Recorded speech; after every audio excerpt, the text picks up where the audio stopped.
Rise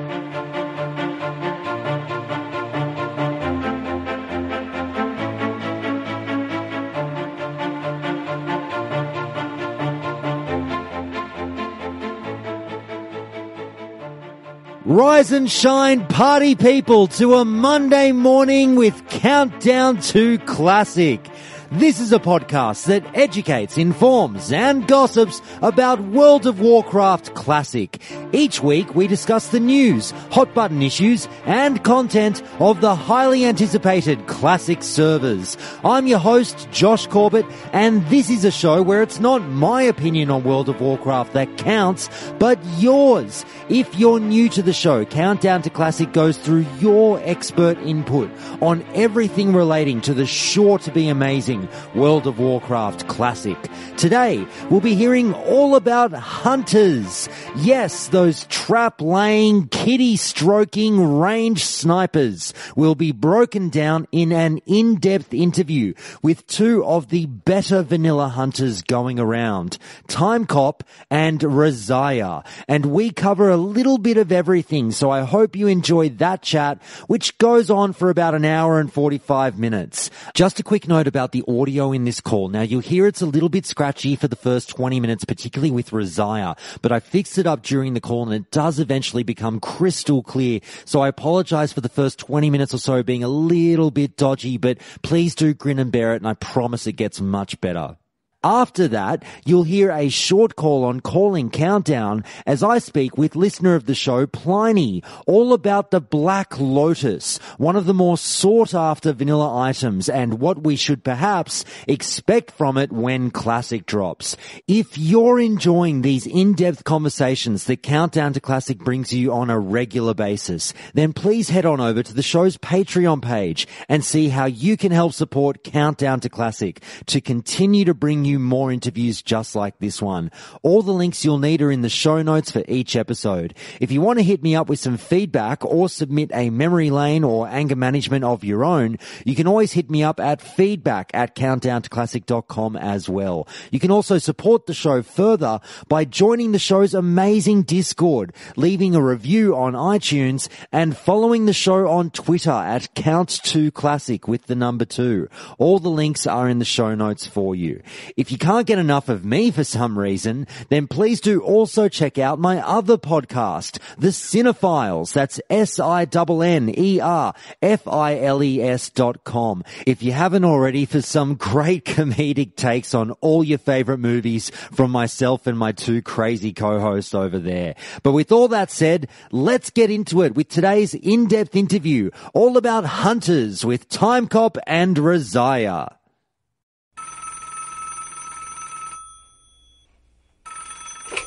All right, it's time for another Countdown to Classic interview, and we have a couple of callers on the line today. And today we are lucky enough to be speaking with vanilla hunter extraordinaires Timecop and Raziya. So Timecop, I'll start with you. Say g'day to everyone.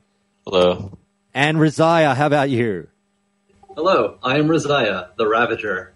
Thanks so much for checking in, guys. Look, I really do appreciate both of you taking the time out for the show, and it's been wonderful sort of being able to have two people such as you who are so well known within the community for your exploits, obviously during vanilla WoW, or sorry, whether it be by way of private server or during the vanilla days. Obviously, it's going to be great to get your expert input on what is such a popular class. So what I'm going to do is, just before we start, what we do on Countdown to Classic is we get a little bit of information about you personally. So we do it by way of a bit of a lightning round. So as close to one-word answers as you can, guys. We'll zip through it. So first question is, and we'll go in the order of Timecop first and then Raziya. So bang it out, one word. Timecop, what area are you from in real life? I live in Hawaii, but I'm from Massachusetts. Okay, Raziya? The States, New York. Excellent. Question number 2. Roughly what month and year did you start playing World of Warcraft, Timecop? Oh, gee. I don't know. 2004, somewhere around the beginning of MC. Okay, and Raziya? Well, I started around the beginning of the Wrath of the Lich King, but I don't know the year that was out that I started. And how many years since you started have you played World of Warcraft for, or how many years did you play for? Timecop? I've been on and off every single year, but not too committed to much of the X-Packs anymore. How about you, Raziya? Yeah, it was pretty interesting. I stuck around through Kata, Mop, Wad, but eventually I joined Astarius, and here I am. All right. Timecop, what was your original main character's class and race? I was a human pally, and I also played a human rogue. And Raziya? If I remember correctly, my very first character was a dwarf warrior. I think it was because I was enjoying the Mountain King in Warcraft 3, so... Excellent. And do you remember those characters' names, Timecop? Yeah, Renathan, Anx, ANX. And Raziya? Unfortunately not. Sorry. Lost to memory. No worries. Okay. Timecop. Lost in time. How many other classes have you hit a level cap with? In vanilla? Let's say overall. I'm sorry. Oh, geez. Way too many to count. All of them? Yeah. All right. And Raziya? Yeah, my first main to, I think 80. I got a main to 80 back in Wrath of the Lich King. That was a rogue. And then from there on, it just became too easy to level. In vanilla, I've only gotten a hunter to 60, and really, it's the best class. So why not? Okay. And do you guys remember which servers you played on when you started? Timecop?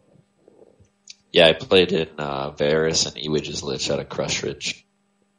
Raziya? Yeah, actually, it was Nazgul that I started on, if I remember right. All right. Timecop, do you prefer PvP or PvE servers? PvP, for sure. Raziya? Yeah, PvP. Fantastic. And Timecop, what's the highest raid that you've entered, let's say overall? Sorry, we'll say in the vanilla days. Yeah, I rated next. Fantastic. And Raziya? Well, I've only rated Nax on Anathema, Light's Hope. All right. And Timecop, do you still play WoW? Are you playing at the moment, or are you taking a break? I'm messing around with BFA, but I can't commit to any of the classic grinding right now. Okay, Raziya?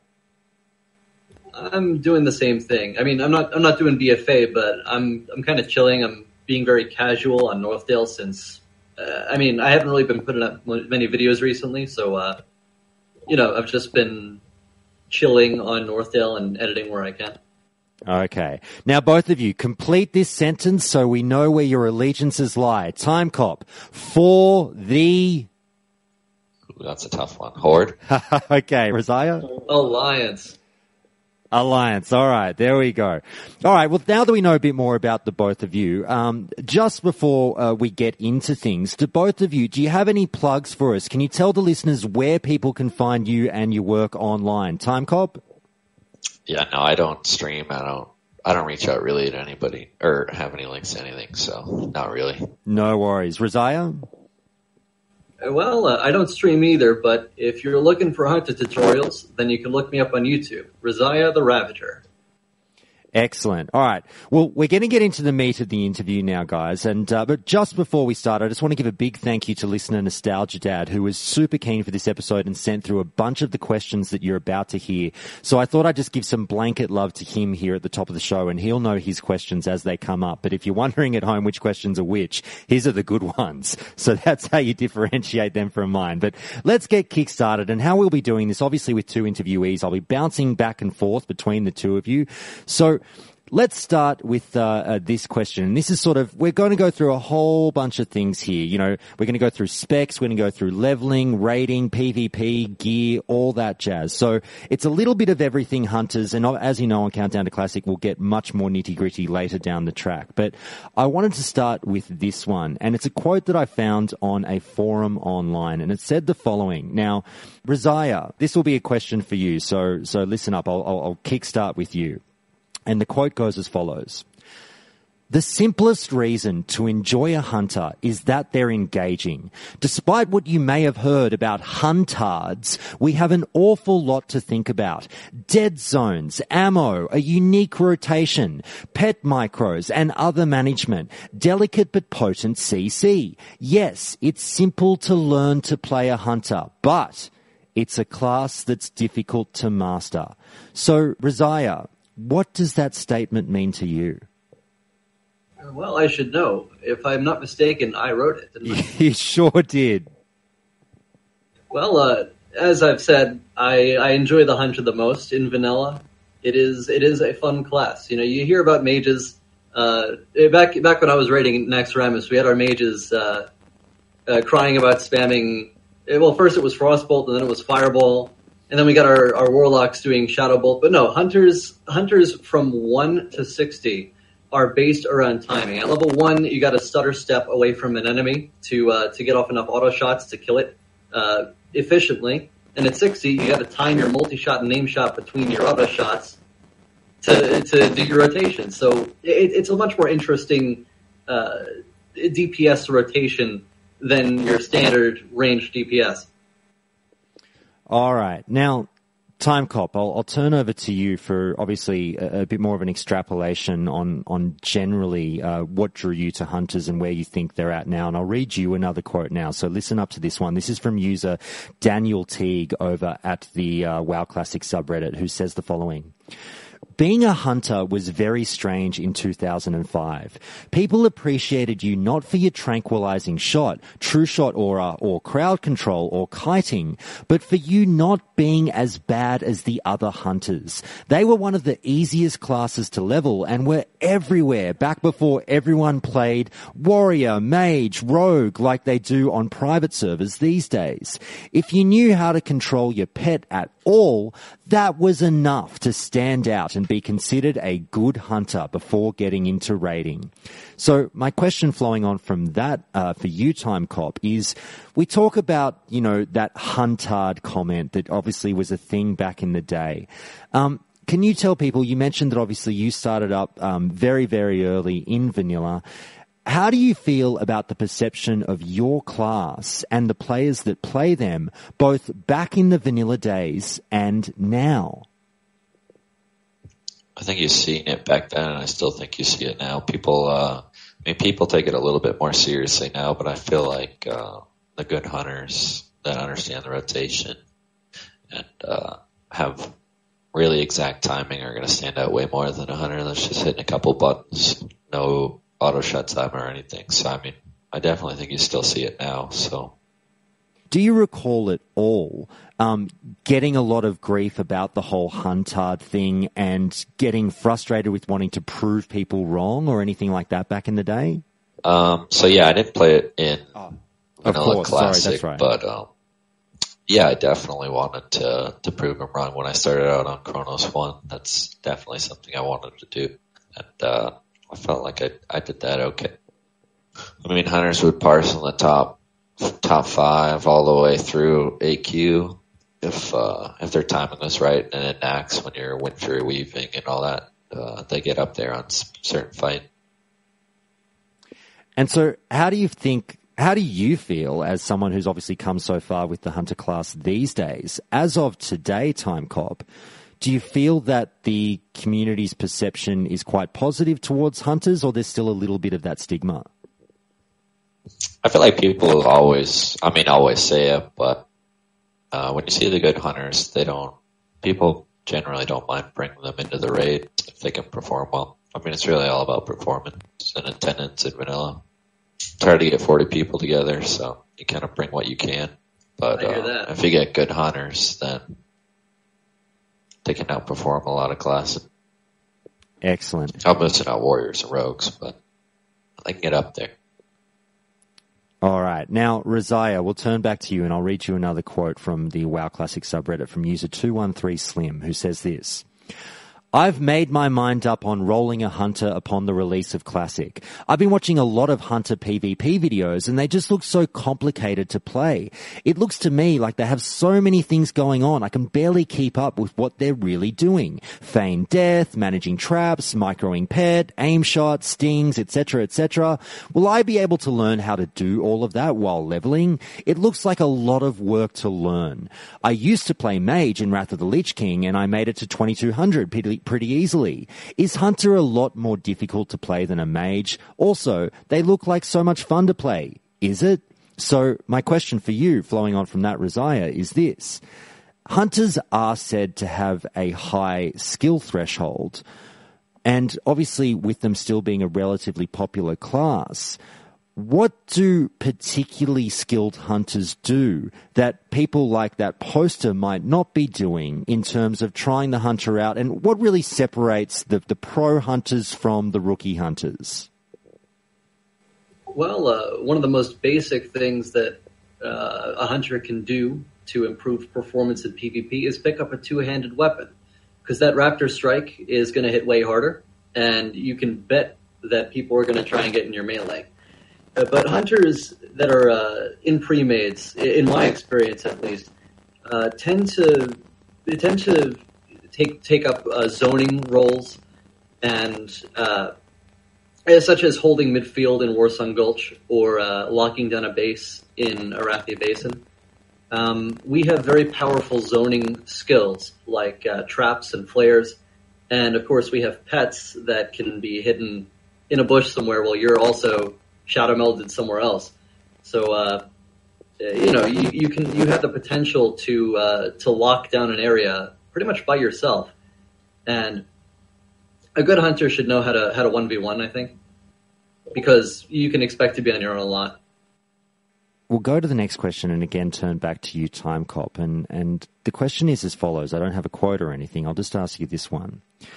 Now that we have over a decade of theory crafting and recorded numbers from over thousands of raids run by hundreds of guilds, do you think that the more recent private server trend of fewer hunters but more warriors and rogues popping up and mages will continue into Classic when it releases?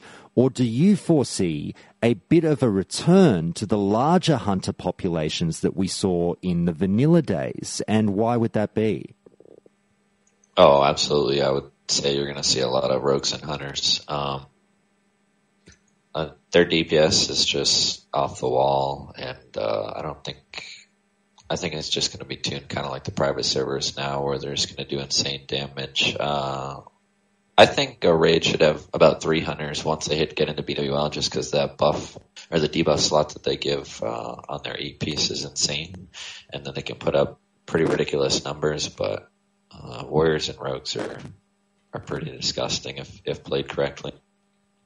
Most fights are at sub 30 seconds, so yeah, they just put out insane instant damage.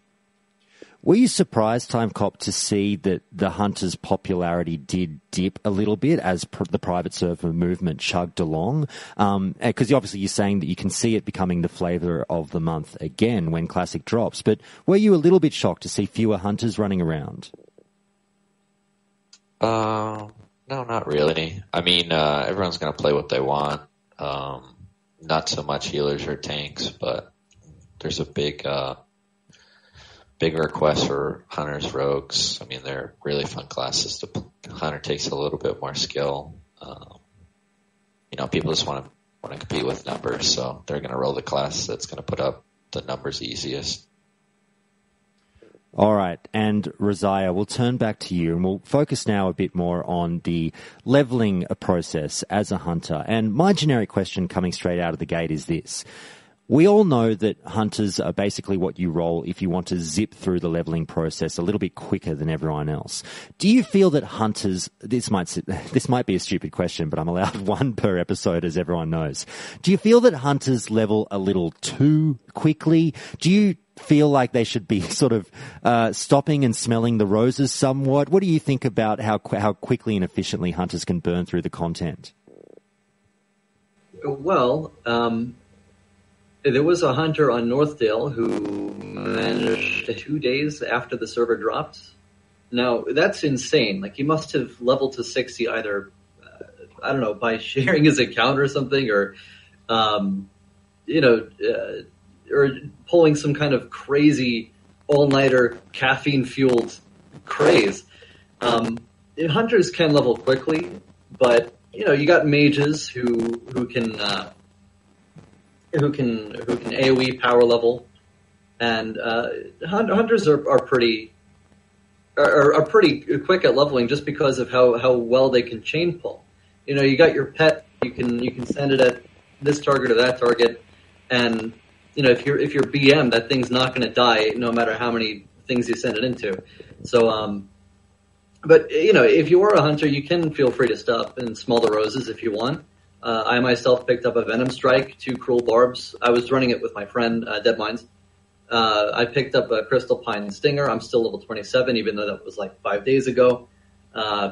So it is something that can be done quickly, but maybe not too quickly. You've got competition, I'd say. In addition, aside from hunters and their pets' incredible regenerative abilities and armor and whatnot, there are other ways to min-max chain pulling on other classes. I've leveled a warrior before. You can save rage between enemies and other stuff like that. So, if you got people who know what you're doing while you're leveling up, you don't have too hard of a time leveling up quickly. It's just a little bit faster on a hunter just because of how easy it is to chain pull. There's no need to go hardcore on the min-maxing. All right. So, Timecop, I'll turn back to you for this one, and still sort of keeping in mind that leveling process and getting to 60 and the rotation that you might be using. So, this is again a question from Nostalgia Dad, who's somewhat of a fan of yours, who had this specific question for you, Timecop, and he said, "I've seen some raiding videos with you, Timecop, running into melee as part of your shot rotation. Can you explain a bit about that and how you make it work?" Yeah. So like we've been saying, timing's kind of everything. And really this is only going to apply to longer fights where you don't have rapid fire and quick shots active. And then usually you'll have one of those Anza speed pods pop so you can get in there and out pretty quick. Also, you probably need a 3.0 plus weapon. But you'd go through your normal rotation pretty much till your rapid fire goes through. And then once you don't have any speed increase on any of your ranged attacks, you kind of have a slight window where you're going to stay just outside of melee range where you can continue to shoot, and then just pop in there right quick, get a raptor strike, wing clip off, pop back out. I have a video that people can watch of me attempting it. It's pretty tricky. It involves a lot of timing. It's nothing too crazy. You just know you're going in there and getting some melee strikes off in between, weaving your normal rotation. I imagine it's more difficult on bosses where the hitboxes are way bigger. Oh yeah. But on trash mobs, that sounds perfectly viable. All right. Well, sticking on that rotation vibe here, and Raziya, I'll ask you, on top of what we've just heard, what kind of things should a hunter be keeping at the forefront of their mind? Well, let's say you're at 60 and you might be farming or whatever, things like that. As touching on again, why some people might be wondering, why are so many hunters better than I? What am I not doing? What's with the high skill cap? What am I missing out on? In terms of rotation, is there anything that you do that the average hunter might not? Well, if you're talking about raiding rotation, I assume you are, right? Yeah, let's say raiding. Yep, go for it. Right. So back in Miska, we had this thing that we did called burst sync, and as Timecop said earlier, the T2 8-set bonus is great. Now, Hunter Biss is not based around individual pieces except for T3. It's based around set bonuses. So if you feed all T1 to one hunter and then all T1 to another hunter, you give all T2 to another hunter, you got this Biss setup where the T2 hunter is providing the exposed weakness buff and the T1 hunters are benefiting from that buff and also from the T1 8 set, which improves your multi-shot damage. But the thing about burst sync is you pop your rapid fires at the same time as your T2 hunter. Because if you do that, you get maximum uptime on your exposed weakness debuff. So, in Naxxramas, we had two hunters who had burst trinkets. I had Badge of the Swarm Guard, as did Shiral, and I had Jam Gabar, and he also had Earth Strike. and we had Zettel who did not have any burst trinkets, so he stuck with T2, and we got the first T3 sets. And I called out my rapid fire anytime that I popped it, and they would pop it at the same time. I was kind of the class lead, so we would do the we would sync up our rapid fires. And because we had all this burst trinkets and stuff going at the same time as this exposed weakness, max uptime, etc., it resulted in very high numbers. So it's one of those little things that makes a big difference. Just keep an eye on your T2 hunter's rapid fire. Have him call it out in the hunter channel or something. All right, now Timecop. We'll turn to some spec focus here, and just again, we'll touch lightly on all the specs. What I do is I'll do an hour sort of long focus on the specs later on in the show in future episodes, but for now we'll just gloss over them in general. But I'm sure the listeners would love to hear your take on the sort of viability on all the specs at all stages of the game. So let's start with Beast Mastery. And I just want to basically, I'll read you a quote. Again, we'll go back to, I believe this was the Elysium forums, and I'll read you a couple of back and forth here. So it starts with a poster saying this. BM is uncontested for leveling. It's so far over the others, they shouldn't even be considered until 60. If you pump up your pet, the game becomes a joke, and you'll minimize downtime, which is the most important factor for leveling. You could even save money on ammo since your pet does most of the DPS anyway. You could buy gutter bullets or just melee. Now, what do you have to say about that particular take? Is it pretty much BM or bust for the leveling process? If you're trying to fly through the leveling process, I would probably agree with the guy. Doesn't require any gear, which you don't really see that much when leveling, and your pet's going to be able to do the most of the tanking. You can just heal them up, and you can just keep kicking around. So, yes, I would agree with that guy. I mean, I've seen hunters level as marks, but I would say if you're just trying to crank through the levels, and BM was definitely the way to go. Raziya, I just want to read you a reply that came to that post that I read out before, and it says the following. It's true. BM turns your pet into a monster tank and trivializes PvE. But if you're on a PvP server, it doesn't exactly excel at killing enemy players. I leveled with marksman slash survival myself and really enjoyed the journey up. If you're not in a rush or if you hate ganks, maybe a new spec is a good idea anyway. If not for efficiency, then for fun. Besides, auto-shooting stuff to death is boring. Now burst comboing some poor red team scrub out of Shadow Meld, that's fun. What do you reckon of that comment? That was me again, wasn't it? That was you again. I found a few. So can you extrapolate on that point for people? And the same question for you. As you say, it's, BM absolutely does blow up your pet to the point that it might be too hard to ignore through the leveling process. But I guess what you're saying there, and I'll get you to expand upon here, is that if you're into a different style of gameplay, you don't necessarily have to be beholden to BM, but are the other specs so gimped that you'd be mad not to go BM, or it's still fun regardless? Well, I'd say it's fun regardless. BM is insane for making your pet as tanky and damagey as possible. As Timecop said, it doesn't really require gear because your pet, it has different bonuses than gear. So if you're going marksman survival, you may need to what's the word? Well, you may need to watch your aggro. That's what I'm saying. Because you're more likely to pull aggro off your pet with the aim shot or this or that. It's easily rectified by sending your pet ahead of you. If it can get a mob down to say 80% while you're looting the first mob and running up to that next one, that should be well and good for it to hold aggro long enough. It's ideal to it's an ideal spec if you're dungeoning a lot up to 60, because then you get a whole bunch of gear for it.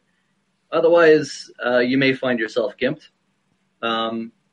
Like I said, I picked up a couple of Cruel Barbs, a Venom Strike, Crystal Pine Stinger, and I'm getting 400 aim shot crits at 27, and that's pretty fun. So if you do burst combo everything down, you can expect to take aggro, but you can also expect to kill things fairly quickly.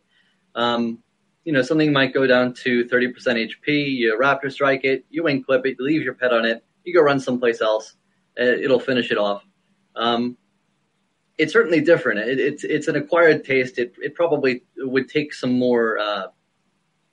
It definitely would take some more time, and it probably would take some more expertise to maximize.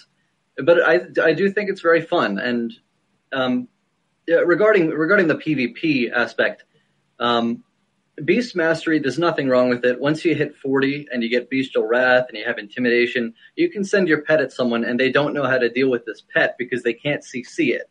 And, some people know how to deal with it. Not many people do, apparently, according to all the people that I get asking me questions. But Marksman Survival, when I was leveling through Stranglethorn Vale or ST Vietnam on Astarias, I was using Shadow Meld and Humanoid Tracker a lot, keeping my pet dismissed, until I got into a fight at least. And you can't cast aim shot from Shadow Meld. You can cast an auto shot from Shadow Meld. It'll go out. The Shadow Meld will drop as soon as the auto goes out. But an aimed multi-auto combo out of nowhere on any enemy player is definitely going to startle them, and it's fun. It's fun. All right. Timecop, we're going to turn now to survival, and I'll read you this short post from the official forums from user Ratsmats, who says the following. I'm sure that not every hunter played survival as melee, but we had a hunter in our guild who did and played it very well. He stacked stamina and agility with a minor in crit, favoring stamina over agility, and had HP that rivaled our tanks. He was usually among the top on the DPS meters and had a pretty impressive number of PvP kills, if I recall correctly. That said, I would expect that he was the exception rather than the rule. So my question for you, Timecop, is we talk about things like, the forgotten specs, and there are some that are, very, very unpopular for various reasons. We go through the memes like balanced druids, ret paladins, all that jazz, and of course there may be positive arguments for them, but mostly you dredge online the negative ones. Survival Hunter, to me, is one of the least talked about specs in the game, along with arcane mages. Do you think that is for good reason, or is there anything positive about survival hunters? I guess I don't have too much room to talk on this because I played Marks on Chronos. The damage modifiers were all multiplicative, and when I tried serve over whatever the 450 agi cap or whatever you're supposed to be at for serve, it just didn't work out the same. You get so much in the Marks tree with True Shot Aura, damage multiplicatives, and then it just seemed a lot easier and just higher damage output, along with benefiting the raid as marksman than serve.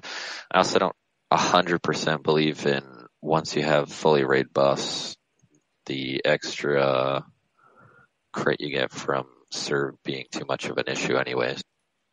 But I feel like at the same time, if the damage percent damage multipliers weren't in the marksman tree and multiplicative and just did so much damage on Chronos, then maybe the serve damage would have met up with Marks, but I didn't see that it kept up with marksmanship at all on Chronos. But that could be something that Raziya could touch further on if he's tried the spec a little bit more. Sure. Well, yeah. I'll get there in a second. But you're saying basically you flirted with survival, but it was pretty evident pretty quickly that it just wasn't worth it. Yeah, I mean, I obviously continued to try it, but it really didn't match up with Marks at all on Chronos. Okay. But I haven't played another private realm, so it's kind of I don't really have much room to talk, that's all. Yeah, I understand. Raziya, what do you have to say? Are there any pros whatsoever for survival? And why don't we talk about it? Well, it does have quite a lot of meme talents.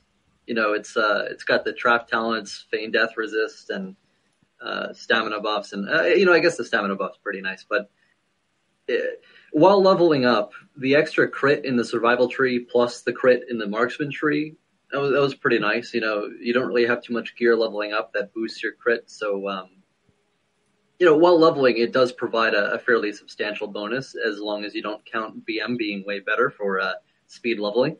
But with regard to survival, the number of hunters that we had in our raids was proportional to the amount of melee that we had, the size of the melee core. And we had 3 hunters, and we had enough melee for all the hunters to cover them with True Shot Aura. So while I have tried out survival, and Timecop was correct, it's between 450 and 500 agility that survival, quote unquote, becomes viable for raids. Perhaps this is just me. I haven't really ran the numbers, but it feels better to be MM. You got your True Shot Aura that the melee really appreciate. Otherwise, they bug you for it. Hey, you forgot to put it up. And the multi-shot bonus is also pretty nice. The survival does have some neat talents, but really, I think I've had the most success with 20-31-0. Pets really continue to be useful even at the end game. And as Timecop said a while ago, controlling your pet is essential to being to standing out, and more than standing out, doing pretty good DPS. So, all right, now Timecop, I'll come back to you, and we'll now move on to marksmanship, and we'll talk about this quote that I'll read you, and this goes on for a little bit, so just listen up to this one. The OP is right about aim shots threat generation being difficult for your pet to keep up, but I'm inclined to disagree about BM being better for PvP. MM can burst people down in seconds. I leveled survival with high crit and great CC with much success. As for the aim shot threat issue, a simple combo will take down most enemies even with a pet without growl. With autos where possible between everything, just like endgame, your pet only needs to hold the target long enough for you to get a burst combo or 2 off. He doesn't need to hold over sustained damage. It also really helps to send your pet in ahead of you. Even an extra second could be enough for a broken tooth with growl to hold aggro against an aim shot. If you don't have growl, you can send your pet at 2 enemies and have it DPS 1 while you perform a burst combo or 2 on the other one. When that one's down, the first could be at 70% or so, giving your pet a good deal of threat from damage alone. All right, here's my question from that post for you, Timecop. And I would ask about marksmanship, and we'll start with PvP, because you mentioned at the top of the show that, you sounded quite enthused about PvP play. When you PvP, do you happen to prefer to do it as MM, or do you think that it's BM? And basically, what are your thoughts in general on MM? When I PvP, I kind of just play the mid-game role anyways, and kind of just track the druid down. So I'll play Intim with Scatter, so I'll play a mix of BM, MM, and Serve where I get improved wing clip. I won't dump all my points into one tree if that's where that question was going. So I'll dip into both so I have maximum control of the game and control of the druid. And Raziya, I'll ask you, that quote that I read out, did you agree or disagree with that? Well, if I'm not mistaken, I wrote it, right? That's right. Well, Intimidation and Scattershot is a very popular world PvP spec. I think it's a lot of fun. Yeah, Marksman is a lot of fun to burst people down in PvP. You get yourself a Bloodseeker, even a Bloodseeker in pre-raid Abyss. You can take out Clothies pretty easily. Okay. And Timecop, I'll ask you a similar question that we did with BM. In terms of marksmanship, is it pretty much MM or bust for raiding? I would say so, but like I said, I didn't dabble too much in Serve, and I don't know how the classic servers are going to be once they release it. But I would definitely go MM, boost that melee DPS, and you can still output a really good amount of damage with all the multipliers in the marks tree. And then going back to the, so serve obviously has those damage multipliers for Dragonkin. Like I pick a couple of them up in that tree and take out of the pet damage. Yeah, I would say, marks is for sure the way to go. I wouldn't say it's a bust if you don't go something else. And then I think I was a little lulled into the Chronos 5 gold repair. So for PvP, if I was going to dabble in both PvE, PvP with, the gold repairs that I was actually used to in classic vanilla, then I would probably be deep marks. But hunters can make a good amount of gold anyway, so maybe switch back and forth every so often to get Intim Scatter, improve wing clip. But if I had to pay like 50 gold each repair, then I would definitely just stick with marks in PvP. All right. Now, Timecop, I'll stick with you as we'll move into the next category of pets. Everyone knows them. Everyone loves them. Now, I said that I'm allowed one stupid question per interview, but I'm going to push my luck here and extend it to 2 with this one. I recently tried to dabble with the hunter and I came unstuck because, like a fool, I'd never really tried the class before and I didn't know much about pet management. And the listeners who are in my Discord, in the Countdown to Classic Discord, will know this tragic story of Josh's attempt to learn how to play a hunter, which is arguably one of the easiest classes through those first few levels. And here's what happened. I couldn't retain my pet. So my question for you is, why does my pet not love me, Timecop? Why can't I get it to stay? What are the greatest screw-ups that people make when trying to get those pets early? Is it just feeding it 1,000 times or what's going on? Oh yeah, you just gotta consistently watch it. I mean, I've done the same thing where I step away from the computer and the thing darts off in the beginning or just, yeah, you just gotta continue to feed it. Or you bring the wrong food after you get out there and you don't know what's going on. Your heart's on that 60-minute timer. Yeah, you just gotta feed it like crazy and just keep kicking on questing if you pick it up early. And then if not, I just sat in Ironforge pretty much all day watching the auction house and feeding it, but that's at 60 when you're swapping around pets. Fair enough. Now, you struck a chord with me with something you said when you say you can sort of, what happened to me was I spent like an hour and a half feeding this thing and grinding with it and going, this fucking pet must be the most loyal companion of all time. This is going to be awesome.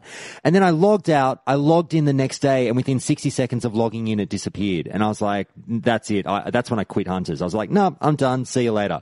So, Raziya, I'll ask you this. Do you have a most frustrating or tragic pet story along that vein? Was it frustrating for you to learn all those years ago how to do it? Or the answer might be no. You can say, Josh, you're an idiot. Please, that is a viable answer. Okay, Josh, you're an idiot. But no, I'm kidding. But I do have 2 pieces of advice for hunters who are new to taming their pets. The first is, if you open your pet panel, that is, if you open your character menu and then click the pet tab on the bottom, that icon with the little smiley face, that's not the feed pet meter. That's something that you mouse over to see your pet's diet. If you want to see if your pet's hungry, you'll watch the default unit frames or find some unit frames that are compatible with your pet, and it'll be yellow or red if it's hungry. Now, you can gain loyalty with your pet by keeping it out, feeding it, and gaining experience by killing stuff with it. That's pretty straightforward. It may take a little while, but that's how it's done. The second piece of advice I have is, if you cannot feed your pet at any given time, like let's say you just came across Broken Tooth and no one else is around, you immediately abandon your current pet and tame that thing, but you don't have any food. You've got to dismiss that pet, because then you can take it back to the city. It will not lose happiness. It will not lose loyalty. And you can summon it whenever you're ready to feed it. So if you're going to AFK, keep your pet dismissed. All right. Now, Timecop, this question will start with the following caveat. Non-Lupus and Broken Tooth category. What are your pet recommendations for PvE and or PvP, and why? So everyone knows Lupos. We've all heard about it, and we'll get to Lupos in a second. And you know, people to a somewhat of a lesser degree, but people know about Broken Tooth as well. But outside of those two favorites, are there any other recommendations that you recommend people go and check out? Well, I never had the luxury of non-normalized pets anyways, so I would I like the cat over the wolf. Obviously, the wolf offers Furious Howl to the melee, and the hunter does not benefit really ever at all because of the 10-yard range on it. So you could buff the melee a little bit for a little extra damage with the wolf, but my preference is the cat just because it outputs a little bit more DPS for the hunter. That's a little selfish, but not at all if the DPS is higher. Yeah, definitely. But yeah, I mean, it offers like 40 to 50 physical damage to the group within 10 yards. Hunter's not going to see that in a 10-yard range normally. So yeah, I would just go with the cat. Just going to offer a little bit more damage. All right. Now, Raziya, I'll ask you, same question. Do you have any pet recommendations outside of, you know, people gunning for Lupos and Broken Tooth? Even if it's not a specific pet, if it's just a class of pet, what do you think people should sort of just try out and give it a go? Well, there are two pets that I recommend for general purposes. They are cats and wind serpents. If you're looking for a fast cat, there's the Starving Mountain Lion in Hillsbrad. I believe that one has a 1.2 speed, which is pretty decent. And wind serpents. There is a glitched wind serpent on Northdale. I think it's the spawn of Hakar in Sunken Temple. They won't be viable at 60 until ZG drops, but you can pick one up for leveling up, and they're a lot of fun. The spawn of Hakar in Sunken Temple used to be immune to fear. They fixed that, but it still has a 1.23 attack speed. So if you want a wind serpent with a fast attack speed, there you go. All right. Now, sticking with pets, and Raziya, we'll stick with you with this one, and then we'll flip back to Timecop after. So I'll read you the following question from listener of the show, Minoru, who says this. One of the most unique features of hunters are their pets. Many people are aware of Broken Tooth, the cat with the fast attack speed, and Lupos, the wolf that deals shadow damage. But what are some lesser-known potential pets out there, perhaps with unique skins or useful abilities?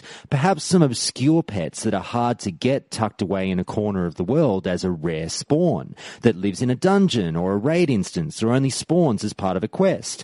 Are there pets that are faction-specific, that you can only get if you're Horde or vice versa? I know some of my questions can be answered by looking at the Petopia website, but unfortunately the earliest version I could find on the Internet Archives is from the Wrath of the Lich King area. So, Raziya, I'll ask you this. You obviously just gave some advice about pet types just then, but are there any rare, really unique pets that you particularly like to maybe gather in your collection? My favorite picks are Lupos, if he's available, Broken Tooth, and a Wind Serpent. So, you know, very standard, you know, if you're willing to camp those out. But, yes, there are no unique pets to just Alliance or Horde. There is the white cat that many Horde might be seen running around with. But if you're Alliance and a Horde spawns that cat by doing the quest, then you can actually tame it. Regarding rare pets, Arashethis, a wind serpent in Feralis, this should be the only wind serpent with rank 5 lightning breath, if I remember correctly. If not, I apologize. But it's a white serpent, and it's a neat skin. But it is a rare mob, so you might need to do some camping. The blind hunter in RFK is still immune to fear on Northdale, if I remember correctly. So if you want a PvP with a fearless pet, you probably shouldn't do that. That's probably considered cheating, but whatever. Anyway, the last pet that's actually no, I have two more recommendations. There's the Bloodseeker bat from Zul'Gurub. That is that is a bat with a 1.0 attack speed, so it's the same as Broken Tooth. I have heard that it actually has higher DPS than cats, but that I have not confirmed that. That was just something that I heard from someone who left a comment on one of my videos who did a few tests. So if you want to go test that, be my guest. The last recommendation that I have, for general pets, for leveling, if you don't like a DPS-y kind of pet like cats or wind serpents, if you want something really tanky, then anything with screech will do nicely. You can pick up a carrion bird, a bat, or an owl, and they can all screech. That generates AoE threat and lowers the attack power of nearby enemies. So not only will your healers in dungeons appreciate that, but your pet will be even more tanky out in the world. However, as we said earlier, BM makes leveling with your pet insanely easy. And really, I'd recommend a DPS pet while leveling up. There's no real reason to need a tanky pet while leveling up. But if you want one, owls, carrion birds, bats. Timecop, back to you. I'll ask just generally, did you have much experience with lupos at all? No, none at all. Oh, okay. No worries. Yeah, they were all normalized straight off the bat on Chronos, so I didn't get to. That's all right. To see that mean damage. That's all right. I'll do one quick one about Lupos with Raziya then, and then I'll turn back to you for the next category of raiding, which we'll hit on. So, Raziya, just to clean up on pets, do you have a favorite story of trying to get Lupos or much experience? Tell the people about what you've done with Lupos. Well, I don't really have too much of a story to tell on Lupos. I found him, I tamed him, and I leveled him up. He was fun in Blackwing Lair, and he hit delightfully hard if any of the mobs were vulnerable to shadow. But Broken Tooth, back on Nostalrius, when I was hunting this cat for the first time, it took a week of camping this thing to actually get the tame. And at the time that I got it, there were 5 other Night Elf hunters that popped out of Shadowmeld at the same time that I did. And I guess I just happened to get lucky on when I hit that button, because we were all spamming it, and I just happened to hit it at the right time. And it's pretty crazy if you're trying to hunt rare pets. You've got to have your macro ready. You got to be spamming it, and good luck. It's I imagine it will be easier on Retail Classic. You know, the official Blizzard Classic servers could be expected to have a lesser population than we have on Northdale. But if you are on Northdale, good luck. That's all I can say. Fair enough. All right, Timecop. We'll get into the meaty subject of raiding. So I'll read you this quote from, again, Daniel Teague over at Reddit, who says this. Raiding didn't demand much, but an occasional tranquilizing shot on a boss that would enrage, in a simple rotation communicated amongst your other hunters. Only Razorgore the Untamed in Blackwing Lair really made you learn to kite until maybe Gluth in Nax, though I've never made it to that fight in Vanilla. Every other fight you had to do, whatever basic mechanics there was, and trying to maximize DPS by timing your aimed shot and multi-shot, so you wouldn't miss an auto attack and feign death, and drink when your mana was out. I'm pretty sure that someone has a more efficient rotation these days involving ducking in for a quick raptor strike, but back then we didn't think of that in my guild. So my question for you, Timecop, is just generally, what's a raid group going to expect from a hunter, and how could a hunter easily come under fire from their raid group and get called some fun names if they're not sort of doing this certain thing?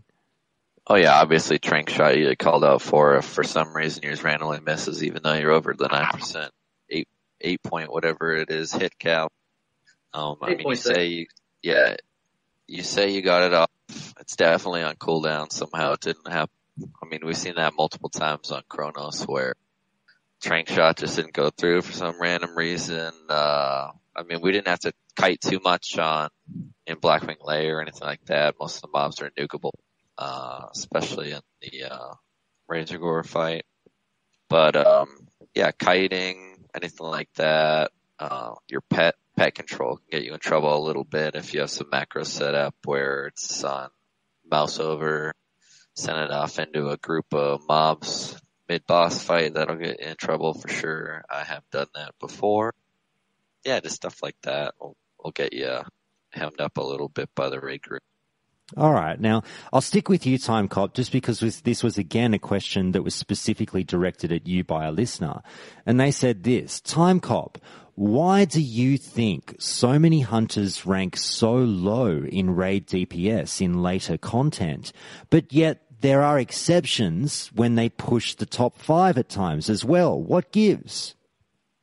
I mean, I think everyone just benefits from stats a little bit better later on for some reason. Hunters don't, their gear doesn't, their set bonuses are kind of wish-washy. Their pets don't scale at all. We don't get any of the AP boosters that most of the melee get.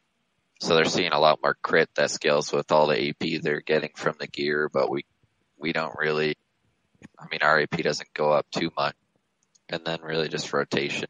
And the longer fights you can weave in melee strikes a little bit more, kind of what I was saying before, right? So most of the MC, BWL, even AQ40, some of those fights are less than 30 seconds. You're not going to be able to weave any extra melee strikes in, and it's pretty much all based off whether you get those crits in the beginning or if you get that random one miss for some reason.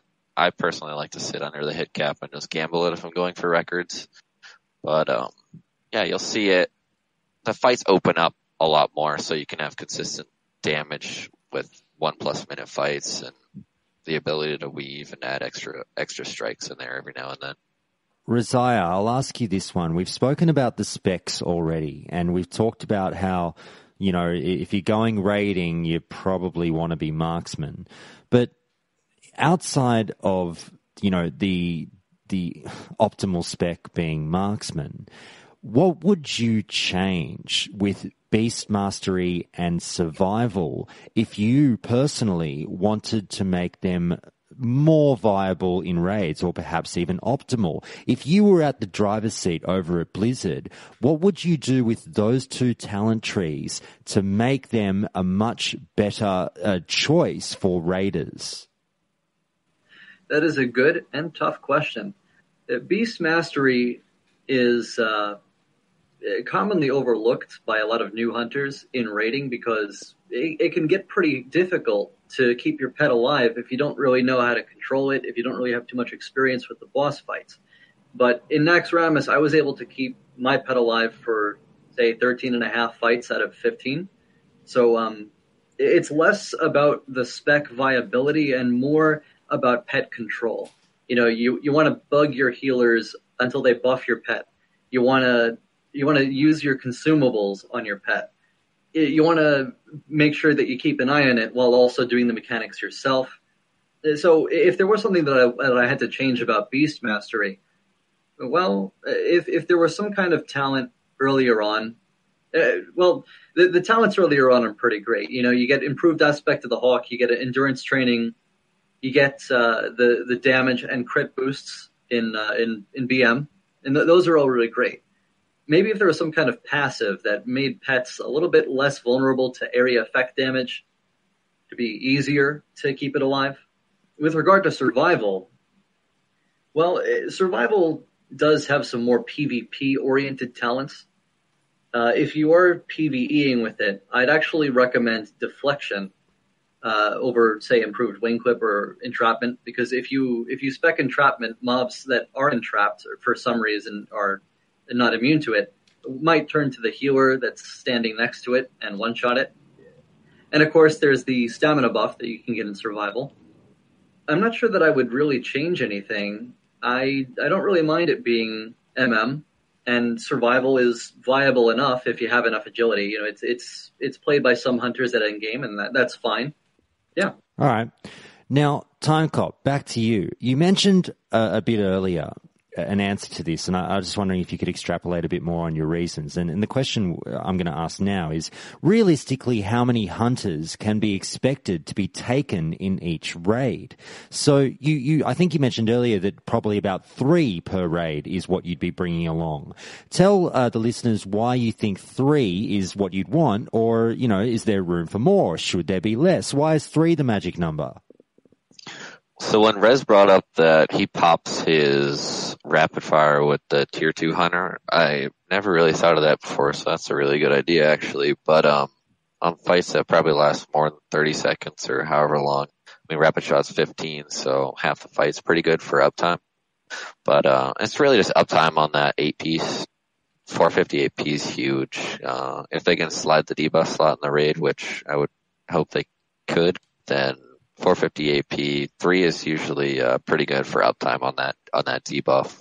Is why I say that. Less, I mean, if you're gonna do the popping your rapid fire with tier 2 hunter, then yeah, you could probably get a couple less, but I really like the 3 has usually about 100% uptime on the 8-piece bonus for tier 2. Raziya, back to you.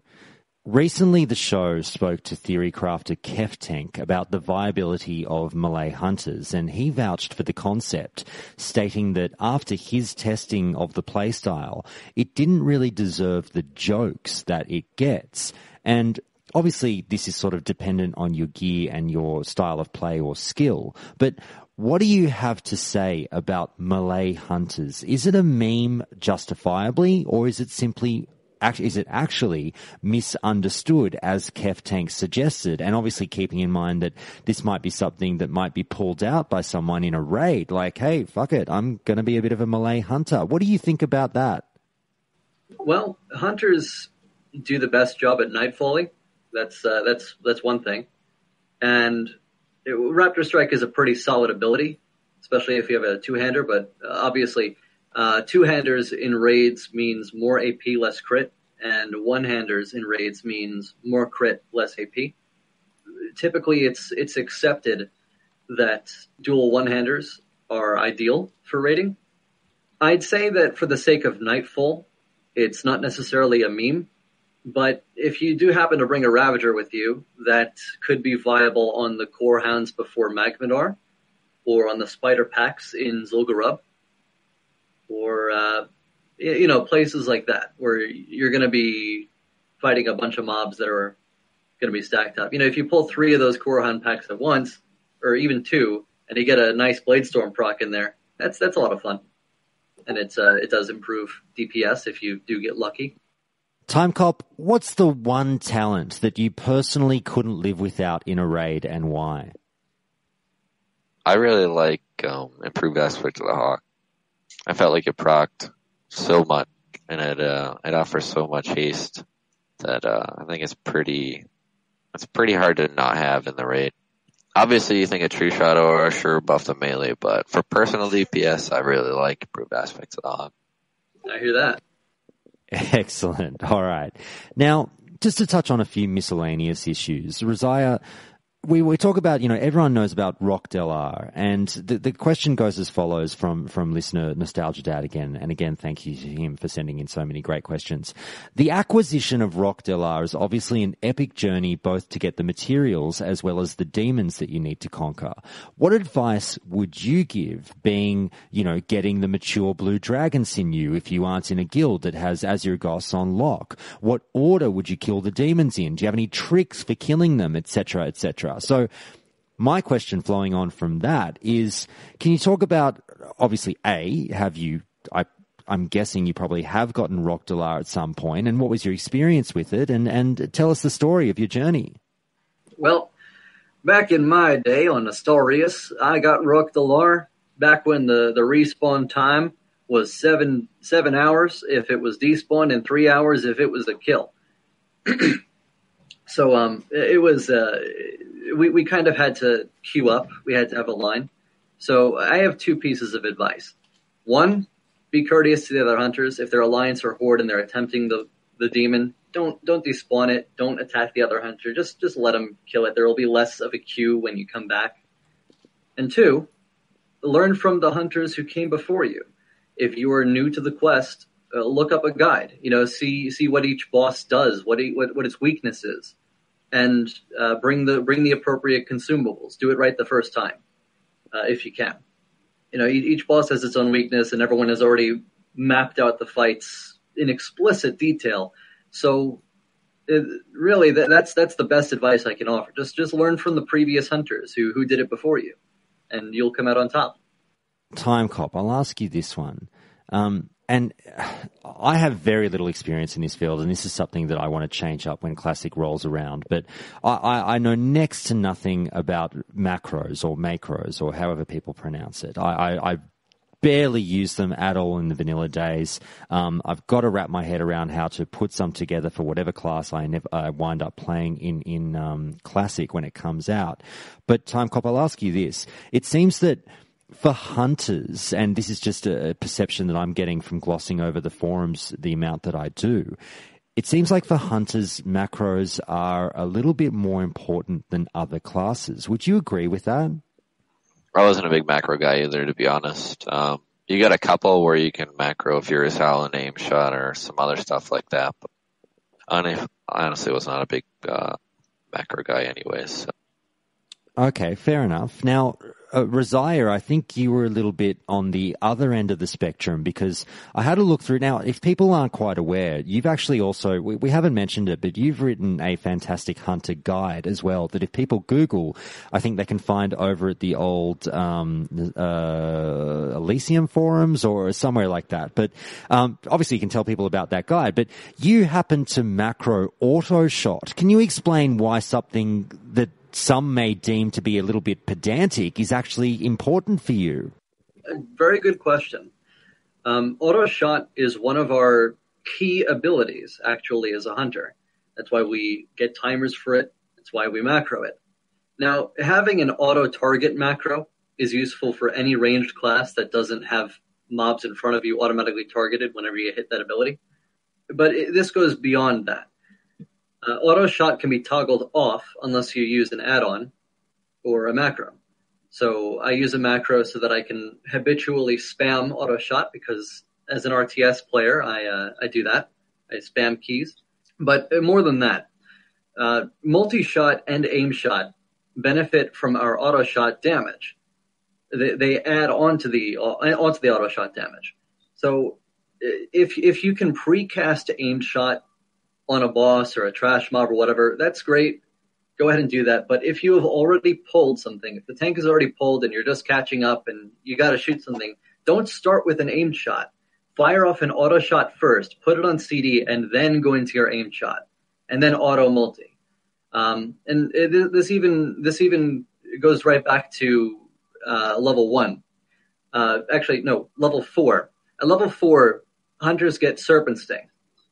And a lot of hunters, what they like to do is they like to stand there and fire off a Serpent Sting, and that automatically puts auto shot on. But that is inefficient. What you do is you auto shot first, because that has a cast time, a 0.5 second cast time, and a cooldown, and Serpent Sting can be applied right after that. So you open with auto shot while leveling, and it'll make things way easier. Don't open with Arcane, don't open with Concussive, because that's pointless. That's when you pull the mob. You know what I mean. So I went over this a lot in my Shadowglen and Teldrassil guides, but if you do full combos, or if you do shot combos and stutter stepping on your way up, then you'll have an easy time from 1 to 10. All right, just to clean up on macros, Raziya, what one macro could you not live without for, let's say, one for PvE and one for PvP? It's another good question. Well, for PvP, the trap macros are extremely useful. You can macro it so that your trap macro will drop a trap normally if you're not in combat, or if you are in combat, it will feign death first to get you out of combat, and then drop the trap. I use that in all of my trap macros. For PvE, that's another tough one. Well, like I said, the auto shot macro is very essential. Using auto shot when it's prudent is ideal.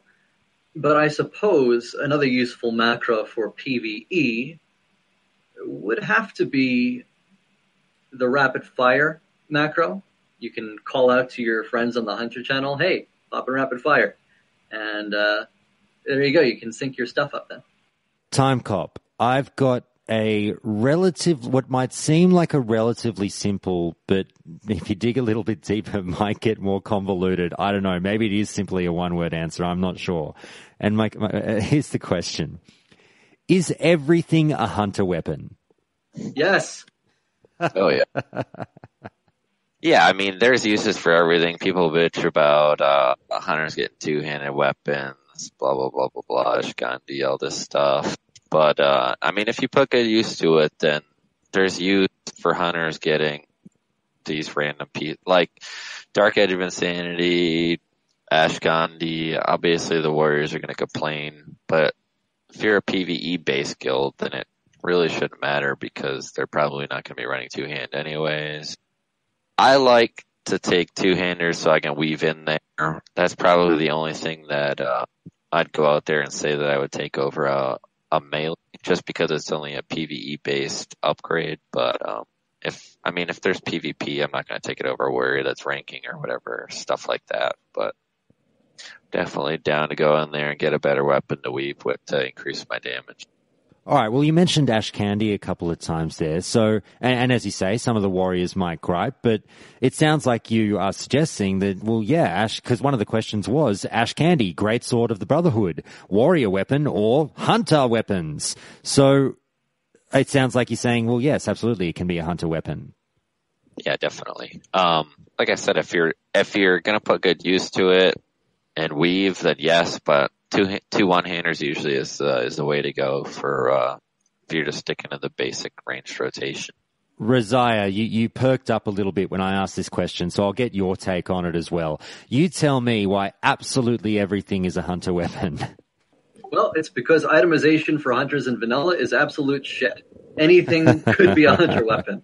You know, you see that two-handed sword with the intellect on it.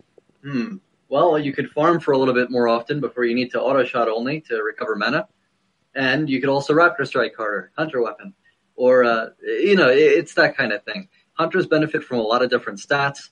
And, okay, maybe not everything is a hunter weapon, but a lot of things are a hunter weapon because we can get a tangible benefit from this or that. So, Ash Candy, yeah, it's a great PvP sword, just like Zinrock from Zul'Gurub. And Dark Edge, that's a lot of fun in PvP.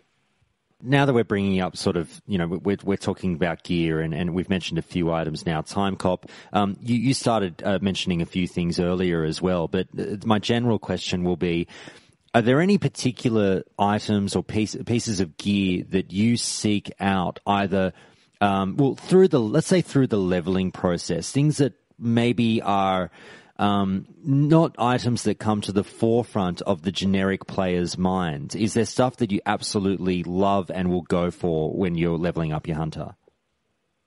PvE or PvP? I go for title charm. Let's say both. Whichever you go for. Yeah, title charm, any kind of bow upgrade or crossbow upgrade. Obviously, your weapon's your biggest thing.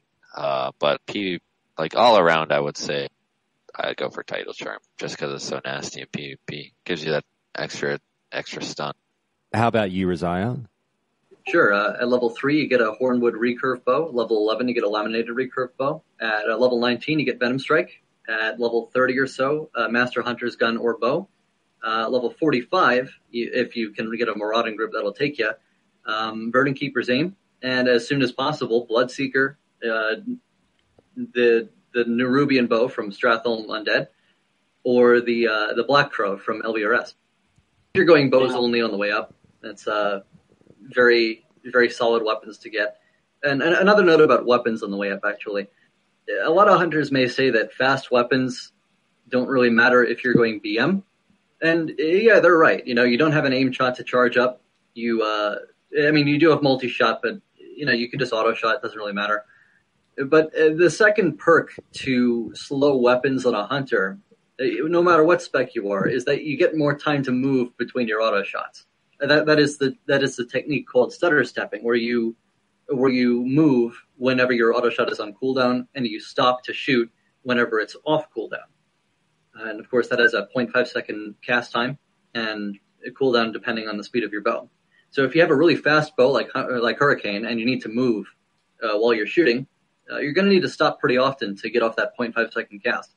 But if you have a slow weapon, you can move back much more often without losing DPS. Just quickly, I just want to talk very briefly about the concept of farming as a hunter. Now, I'm not sure I'll get your general thoughts on this, and I'm not sure if you guys have sort of been privy to the kind of conversations that are going on within the community at the moment about what might happen with Classic in terms of the farming of instances, and it is a bit of a hot button topic now. People going, well, they've got to do something about Dire Maul. You know, we can't just have hunters and mages going in and getting all this gold and then fucking up the economy, blah, blah, blah. So Timecop, I'll start with you. And the question is this: what are your personal thoughts on any kind of changes to a potential nerf to instance farming? Obviously focusing on something like Dire Maul in particular. Do you think that that's something that should happen, or everything should remain untouched? I never personally farmed Dire Maul myself too much. I mean, I've done it a couple of times, but it really wasn't my cup of tea, so I can see how they would add a couple mobs in the way or make it a little bit more difficult for the hunter to get through. Mages, obviously, AoE farm in there for herbs, but I don't think necessarily need to touch it, but it's not going to break my heart if they throw a couple mobs in there that prevent hunters and mages specifically to prevent that from happening. I mean, it's really just going to open up world PvP a little bit more. Sorry, I got all my gold for like Black Lotus and stuff like that, so I don't know how it's going to be when they release Classic, but I would expect a lot of world PvP going on. Fair enough. Well, you mentioned the Black Lotus. Are there any other kind of spots that, as a hunter, you would like to go and farm at? I don't know. Really, gold making, it was a little different on Chronos, right? Because they released everything kind of in an awkward timeline. What I did was farm Twilight Techs. That's kind of like, that was a good gold making strat. Obviously, I was farming Twilight Techs as I was, so the Sands and Silithus were giving honor on Chronos, and it was kind of a dead server for PvP during the NA time. So you'd go over Silithus, grab Sands, turn them in, whatever. Every now and then you'd go by, get the profit. There's a quick 10 techs. Everyone wants Earth Strike as soon as possible. So, I mean, that's kind of a decent way in Silithus once that line opens up where people are farming their Earth Strike, farming their rep, farming whatever the hell they want in there. That's a decent way. Obviously herbs, nodes, mining nodes are good. There's a node in Winter Spring in that cave where you do the Onyxia quest line that always spawns. I'd sit there, just park a tune there for 45 minutes, mine that node. CG, there's nodes that were respawning over by the Bat Boss. There's a lot of different ways. I mean, most of these have been nerfed on Chronos since then, but what else opens up? Scarlet Monastery has the herbs to make shadow pots. Just in them, you can sit and node those every 10 minutes. So there's a lot of gold making strategies. People just don't utilize it. So, I mean, if they nerf the Mardon and other one, then that's kind of whatever. There's always ways of making gold. Raziya, I'll ask you this as we just finish up on farming. And again, this is a question from Nostalgia Dad, who says this: back in vanilla, hunters were considered the top farming class. You know, wind serpents were used for mob tagging, princess farming, etc., etc. But mages are now considered to be the kings of farming. What recommendations do you have for making gold and farming as a hunter? And I just want to add on a little bit of my own personal touch to this question. I recently questioned on the show, stupidly, how do hunters farm? I don't get it. They say that hunters kick ass in Dire Maul with the lashes. I don't get it. So talk to us a little bit about the process of farming as a hunter and sort of making all that gold per hour. Back on Chronos, I did a lot of Dire Maul North farming. That was a lot of fun. It was also a lot of gold. I have a tutorial about it. You can go have a look if you want to see a 19-minute run in pre-raid best, from entering the dungeon to reset and re-enter. So I'm not sure if they actually nerfed that in official Classic. If I remember correctly, I heard that they did, but I don't know because I wasn't around at that time. They do, however, nerf it on Light's Hope, Elysium, Nestorius. So if you're sore about that, it's all right, because there's another instance farm that's fantastic, and a lot of people kind of underestimate it, and that's the Maraudon farm. Now, I've also got a Maraudon encyclopedia out called Mara Redux. And You could do a 7-minute Beast Mastery speed run from the portal to Tinker, Princess, Croc, and then reset. But that's not ideal, because one very valuable herb that you can find in Maraudon is ghost mushrooms. Now, what I prefer to do is level herbalism to at least 245 or 235 if you have the if you have enchanted herbalist's gloves, because you need 245 skill to pick these ghost mushrooms. You run them through purple. You make your way through Meshlock, the Harvester, Celebrus, Tinker, Princess Croc, while picking up as many ghost mushrooms as you can. And that, if you just sell the blues from the bosses, that's not going to scale well with inflation, which happened very hard on Anathema. You know, we had prices skyrocketing for every essential consumable.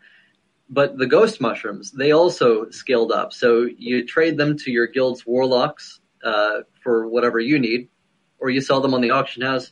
You could turn them into limited invulnerability potions, invisibility potions, shadow power elixirs. They're great money. With regard to the greater shadow protection potions, a lot of people like to farm Scarlet Monastery Graveyard, but if I remember correctly, there are actually 4 nodes of Grave Moss in Razorfen Downs. So that would be my recommendation if you want to go looking for Grave Moss in an instance. Although obviously that's more ideal on a class that can stealth like a rogue or druid, but hunters have feigned death, so that works. We'll move on to the big topic of PvP. Now, Timecop, I think I've heard you mention, it seems to be, tell me if I'm wrong, it seems to be the case that you gravitate much more towards PvP than PvE. Is that the case? Yeah. Okay, all right. So I must apologize. I've had you sort of dancing through all these PvE related questions, but now I'm going to give you the chance to really kind of spread your wings and go nuts on what some people would obviously term as the real World of Warcraft, PvP. So here we go. I'll start you off with this quote from a previous interviewee on the show, OG, who says this over at the WoW Classic subreddit. Hunters are the kings of world PvP. If you're able to start the fight on your own terms with a 40-yard opener, then basically no class can one-on-one you unless you make mistakes kiting and they get into your dead zone. Also, 99% of rogues won't be good enough to skull/reflect when you trinket their stun and scatter plus trap.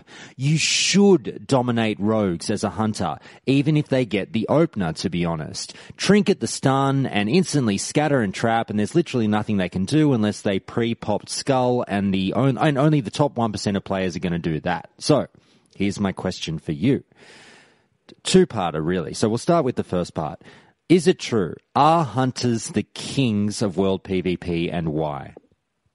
Oh yeah, I mean, if you have the range, if you have trinkets up, they're nearly impossible to close their range gap. But I mean, you're not going to see that in battlegrounds too much. Most people that are smart in PvP like to stay in groups and understand that they need to nuke the healers and the hunters down just because of the Viper Sting so strong. But they're just so I used to PvP with a boar a lot just for that extra 1 second root. I know most people like the cat, but I know most people like the cat for the double stealth, but I find if you throw your boar somewhere, most kind of run of the mill average players think the hunter's kind of chillaxing over by the boar. They'll start AoEing and you get a pretty good distance opener on them. They try to close the gap. Your boar's got the charge. I mean, there's a lot of little things I like to do in PvP. Shadow Meld obviously is awesome. It's also awesome as like a detargeter when you got the flag, you're running around. Obviously you're not in combat. Just quickly drop targets so nobody's got you targeted. Most people like to set up their pets with the same hunter name, so it's a little bit extra hard to target you, especially if you're using an alt code character or something silly in your name, and then your pet's like the regular name, something like that. There's just a lot of little things you can do as hunter that make it kind of a pain in the ass for for people to get a hold of you. And then, like I said, I mean, if you got the range, you got your trinket, you got all your cooldowns, it's pretty difficult for somebody to come in and just 1v1 you. And they're also disgusting with Viper Sting in midfield. I've never heard the concept and the little cheeky trick of naming your pet the same thing as your character. That I love hearing stuff like that. That's hilarious. Never heard of that? No, I've never heard. Well, I'm not a big PvP guy, so I haven't spent a boatload of time in Battlegrounds, and I didn't play on a PvP server. I played on a PvE server, so I've not seen that, and I love the cheekiness of the community and doing little tricks like that. But Timecop, sorry, I'll do one more question with you, and then I'll go over to Raziya. So. My next question is flowing on from some of the stuff that OG said. He was talking about, the way to deal with rogues and stuff like that. Is there any one class as a hunter, even though you just said, yep, 1-on-1, if you get the opener, you should be all sweet. Is there any class that kind of almost nearly sort of worries you in a 1-on-1 fight? I just hate frost mages, to be honest. I played on Chronos, and obviously I'm playing in Hawaii, so my ping's a little extra high. So that blink gap close is annoying. The quick wand or the quick rank 1 frostbolt it's just super annoying. Raziya, I'll turn over to you. So I'll read you this quote again from the WoW Classic subreddit from a user named Jacobob, who says this. On top of being more effective at killing mobs, BM is also outrageously broken in PvP until people are in epic or rank 10 plus gear. Throughout the entire leveling process and the pre-raid 60 scene, BM hunters can effortlessly kill nearly any class by simply sending their pet in, hitting Bestial Wrath, and staying at max range. The pet will literally solo pretty much any caster, and melee can be kited easily when people don't really have free action potions or trinkets. During Bestial Wrath, the pet is essentially a level 60 elite mob that's immune to CC. Until people have solid gear, there's almost no counter to it. People won't have the stats to survive 18 seconds of Bestial Wrath or kill the pet quickly. This means that you more or less auto-win every 1-on-1 fight for the first month of the server, making the leveling experience so much easier. You only ever have to worry about group ganks. So, going on to the specs in PvP, and we touched on it a little bit earlier in terms of, I think Timecop said he likes to do a little bit of, he doesn't throw all his talents in one particular spec. He divides it a little bit. But the question is this: is it BM only for PvP, going by what this user has said? Is it OP, or is it true that you should diversify a little bit? I think both options are perfectly viable. Like I said, I leveled MM Serve, so I had a ton of crit, 8% just from talents. And that was hilarious with the MM Burst combo. You could also get Scattershot Intimidation, and that's a fantastic World PvP spec. And then you've also got Beast Mastery, which really is pretty disgusting in a 1v1. It's basically a back the hell off button. You hit Bestial Wrath as long as your pet's in on that enemy, and you pop Intimidation, and you just Viper Sting or Serpent Sting or whatever you want to do to annoy that other player, and just stay away while your pet does the work. It's pretty funny. It's just funny. Timecop, we'll come back to you, and basically I want to hear about.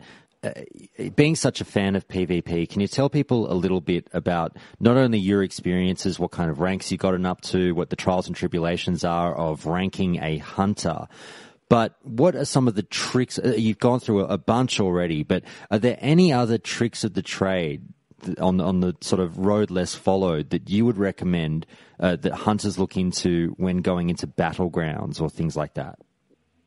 Yeah, engineering, obviously, most PvPers are going to grab that. Bombs are just so helpful. Obviously, the boar.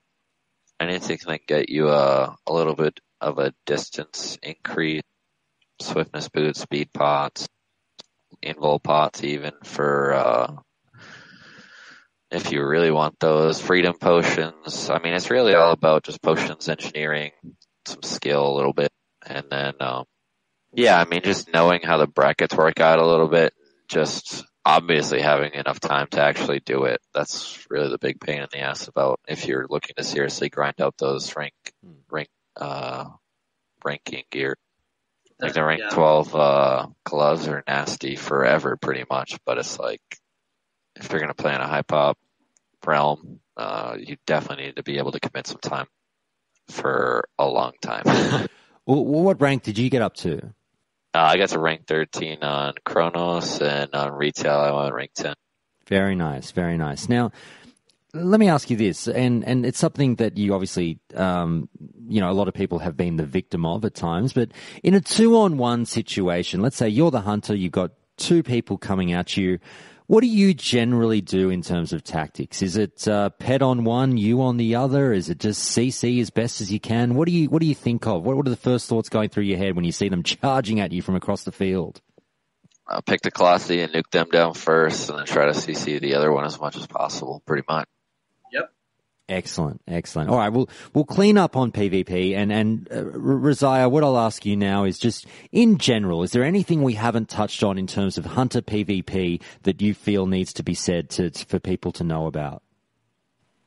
Alterac Valley is hilarious as a hunter. I only posted one PvP video, and it was in Alterac Valley, and like 2 minutes in, the entire Horde Zerg is coming up the way, right? And I'm with this other hunter, and we both dropped frost traps right in their way. And the archers and the elites and whatnot, they picked them off in the frost trap. It's great.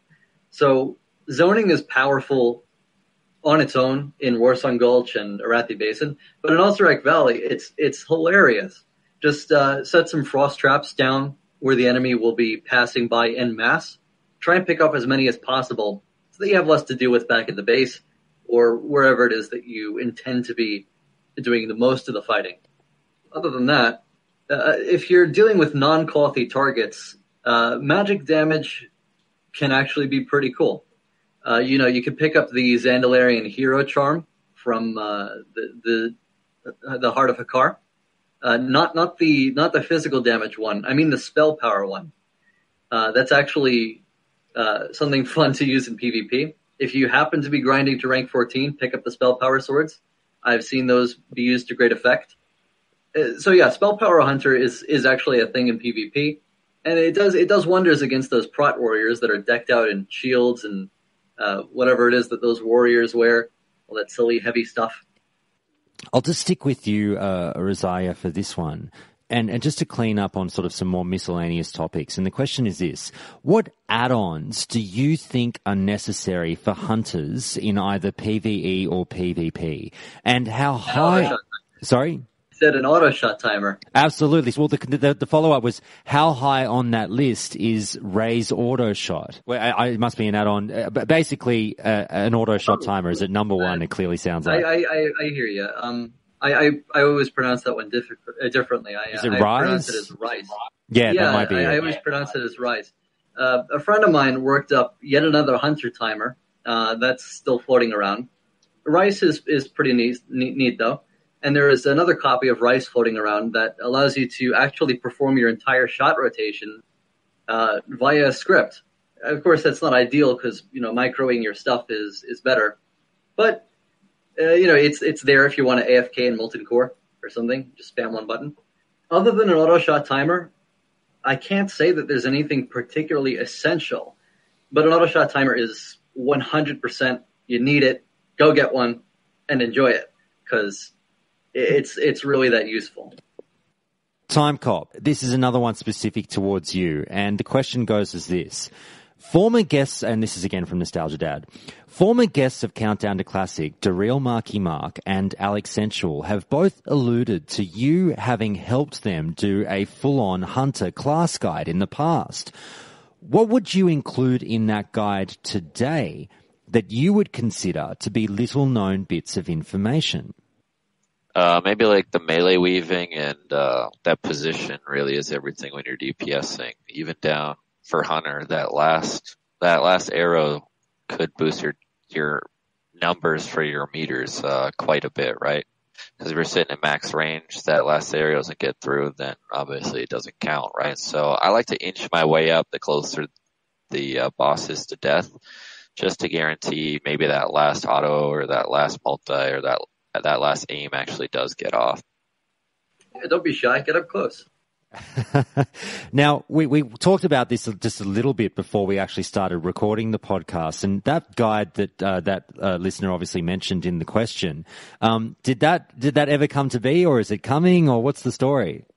No, I sent it to Mark. I mean, I have the video itself out on YouTube or whatever, but it's nothing too crazy. I mean, him and I were supposed to explain the little tidbits of what I clipped in there, but yeah, no, him and I have not gone over it All right. in a while. I mean, I've been on personal travel for like 3/4 of this year so far. So. Right. That All sounds right. fine. We'll have to give Mark a bit of shit and put the boot up his ass and see if he can get on that. All right, and you and Mark are obviously quite good friends, aren't you? Yeah, we've known each other quite some time now. Fantastic. No, he's obviously been a great guest on the show as well. So he was so kind to obviously forward me your name and suggest to get you on the show, and I've been so thankful to have you. Now, just as we clean up here, Raziya, back to you for one last general question, and that's this. Back in vanilla, and this is again a Nostalgia Dad question. Back in vanilla, I did an all hunter UBRS run that was crazy fun and as interesting as it sounds. What kind of creative or crazy things have you soloed or done in general as a hunter that would be considered non-traditional? Well, on Kronos, I tanked Sunken Temple with a Ravager. See, it's broken over there. You can dodge and parry while blade storming, as well as drop bombs and do all sorts of other stuff. So, it was incredibly broken. I've already started using it in the RFD vid, which is out, and in some unlisted dungeon vids, which are not ready to be released yet. So, the Ravager on Kronos, I miss it on Lights Hope, but I don't blame them for, getting the scripting right. Oh, there's the Teramus kite. That was one crazy thing. If you haven't seen the video, it was a 32-minute kite in raw footage. It's a little bit sped up. From start to finish, from the pull in the Blasted Lands to Ironforge. It was not to Stormwind. I mean, it was to Stormwind at first, but he kind of wiped everyone and then evaded and left. So we took him to Ironforge instead, and he killed a bunch of people, and we eventually killed him. And that was a crazy kite. So there you go. That hopefully answers your question. No worries. Timecop, how about you? Just kiting pretty much all the world bosses into a position where our guild was able to kind of maneuver in like a little hidden spot, so it wasn't just his normal kite path, or his normal path. So his Wargos was fun, kiting him down into the lower basin, where the guys would pick him off there, and then obviously you'd have like the 40 raid that actually needs his Wargos loot, and then the PvP group of like 20 or whatever sitting going down into the basin. Pretty much any of the world bosses are kiteable into a position where you want. It just depends on what the server's leash range is. Look, the two of you, you've gotten through the tough part. That's the sort of the bulk of the interview done. We do a couple of fun segments here to round things out. So with all that said, now it's time for anger management.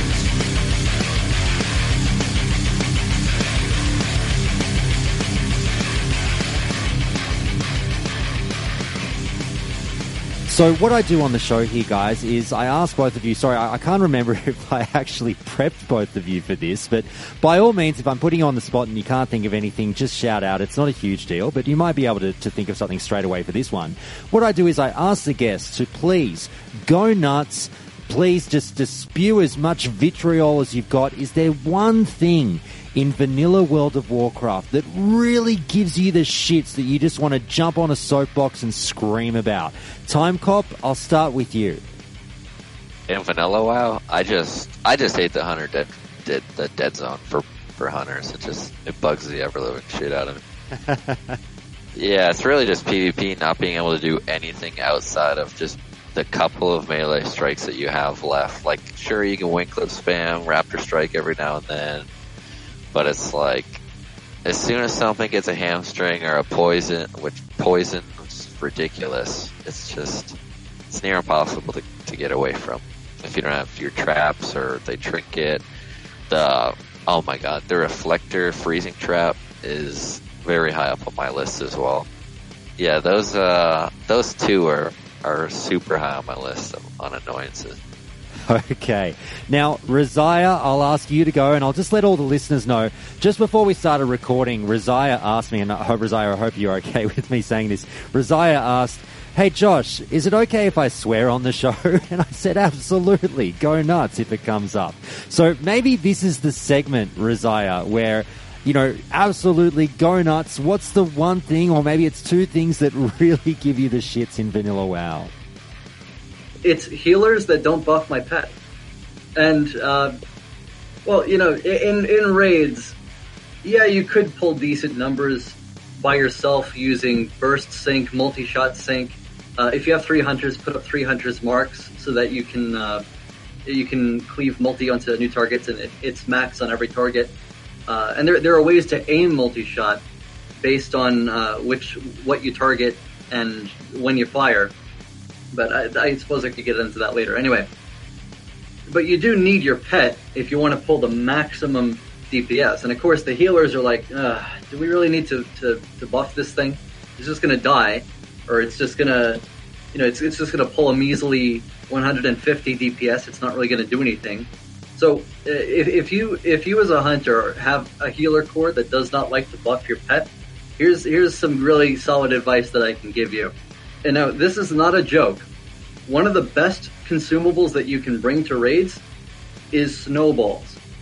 You might be asking why. Well, the reason why is because anytime that healer sits to drink and your pet is not buffed, you snowball the shit out of them, and you tell them, "Hey, buff my fucking pet, you asshole." because I need to do maximum hunter DPS, and it's super important that I'm number 40 on the DPS meters, because that's high DPS. And I'm kidding, but yeah, you want that healer to buff your pet. You really want that. You want the meme to live. Don't let your memes be dreams. Bring some snowballs, make the healers buff your pet, and you'll have a solid chance at keeping it alive and doing solid DPS with it on a boss fight. Don't let your memes be dreams. All right, guys, with all that anger management out of the way, now it's time for Memory Lane.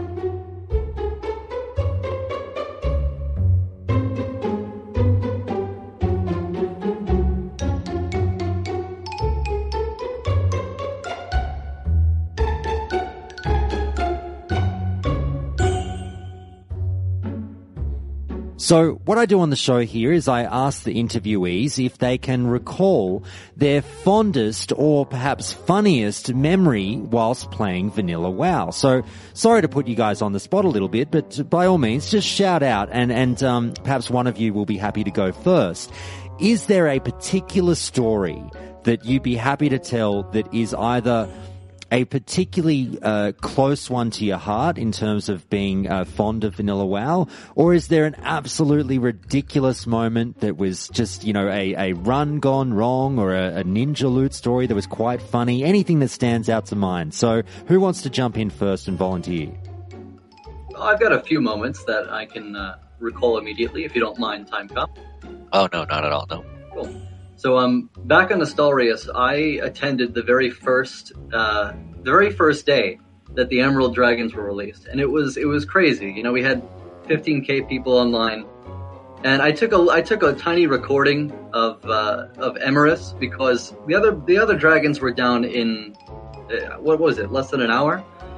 But Emerus in Duskwood, people for some reason don't realize that you can't throw bodies at that boss, because he spawns mushrooms when you die, and then those mushrooms deal damage to everyone else. You need your own personal consumables, healing potions, health stones, etc., to survive the damage that he puts out at 75%, 50%, and 25%. So this one little recording that I took was just of, like, there were like 1,000 people in this one Twilight Grove in Duskwood, laggy as hell, and 75% hits and everyone drops dead.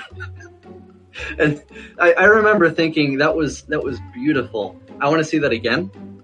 There were thousands of golden repair bills that night, but it was an awful lot of fun. I did not stay to see the boss die. I think that happened the next day, and the Alliance and Horde fought over it. But a whole bunch of guilds just said "fuck it" and gave up. I have a few fond memories from Naxxramas, but here's one. On the Hygen fight, our melee corps kind of sucked at dancing. We all had the video guide that we watched. Oh, you need to dance this way. You need to do all this stuff, and it's really easy. It's just a rhythm game. But for some reason, on this one Hygen kill, every single DPS died in the first dance phase, except for me. And then, long story short, the fight ended up lasting 9 minutes. 9 minutes of Hygen. What the fuck? How do you fail dancing that much? It actually ended with 2 people alive. We had 3 healers, the tank, and me. And the tank, I think all the healers just got teleported on Hygen to the other room. The tank went down, and then a dance started not long afterwards. So he was at 1%, and I had to stutter step during the dance, do the usual auto shot on off thing in order to kill him. It was successful, and I actually still have the screenshots of the memery in chat. This meme, it's too good. So that was absolutely hilarious. The Hunter Corps was going wild in Hunter chat. The raid was going wild, and here's the best part: we had a rule for loot bans on Hygen if anyone dies on the dance, and a splinter dropped. So we had to forgo that rule for the time being, because literally every caster had died. It was just me and a paladin. So that it was just funny. I have one more short story. Back in Astorius, and I think this still works on Northdale, but Stitches from Duskwood, that 35 elite that spawns from that quest. He does not evade back to his patrol path. He patrols back to his patrol path. So my friend SXT and I used to kite him around all the time. Like once a day, we'd stop by Westfall and be like, we'd hang out, but we'd also kill some lobies. So we grab Stitches, kite him around, feign death, and because he patrols back to his patrol path, he drops off on whatever lobby might be nearby. It was kind of cruel, but also really funny. So I actually still have a video of that up too. But that's just a good memory. Just kiting Stitches around, killing lobies, hanging with a good friend who unfortunately got perma-banned on Elysium because he didn't know that warning stuck through the server close, which I was also surprised by. Yeah, absolutely. So there are a few fond memories, some funny stories. Fantastic. Thanks for that. Now, Timecop, does anything come to the forefront of your mind in terms of a particular fond or funny memory from your time spent playing the game? There's some things I liked about how the game would go when I used to play classic vanilla, but there's nothing that really sticks out too much now. I used to enjoy the multi-day AV games or the full shadow melded night elf raids on the world dragons waiting for them to spawn. Just small things like that. There was a lot of, obviously Chronos had you could log into multi-accounts, so there'd be multiple times where Kazakh would spawn and the Horde would run their level 1 alts in there and just continuously wipe out the raids. But yeah, nothing too specific, but that's alright. Well, let me ask you this perhaps, Timecop. Outside of, say, the first 5 minutes of the time you spent in World of Warcraft, can you remember any particular moment where you knew you had fallen in love with this game?